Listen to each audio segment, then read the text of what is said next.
कराची एक इस लिहाज से बदकिस्मत शहर है कि यहाँ पर वैसे ही पानी की इतनी शदीद शॉर्टेज है। यहाँ पे पूरे पाकिस्तान को पता है एक टैंकर माफिया है। यहाँ पे हमारे एक्टिविस्ट जो थे, जब उन्होंने इस पर आवाज़ उठाना शुरू की तो उनकी टारगेट किलिंग्स हो गई। और ये मुख्तलिफ वक्तों में मुख्तलिफ गवर्नमेंट ने कहा है हम क्रैक डाउन करेंगे, हम ये नहीं करें, लेकिन वो मसला चलता रहा है। उसमें शायद हमारे ये गवर्नमेंट की एक नाअहली है, तर्ज़ हुक्मरानी है। तो आपकी जो बड़े बड़े कच्ची आबादियाँ हैं वो तो वैसे ही पानी बहुत महंगा ख़रीदते हैं और उनके पास लाइनों में पानी आता नहीं है।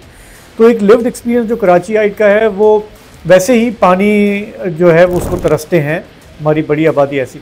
लेकिन शायद ये बात आप सही है कि वो उसको कनेक्ट नहीं कर पाते कि ये पानी अगर ऊपर से आ रहा है और सिंध को अपने हिस्से का पानी मिल रहा है या नहीं मिल रहा है, ये कींजर तक कैसे पहुंच रहा है। कींजर से जो पाइपलाइन है वो जब कराची आती है तो फिर कराची का जो इंफ्रास्ट्रक्चर है पाइपलाइंस का वो कितना आउटडेटेड है या इनएडिक्वेट है कि आपकी आबादी बढ़ती गई है, आपके इलाके फैलते गए हैं, लेकिन आप पानी भी कई जगहों पे, इवन आपके जो पॉश इलाके हैं वहाँ पे भी टैंकर से आप पानी ख़रीदते हैं।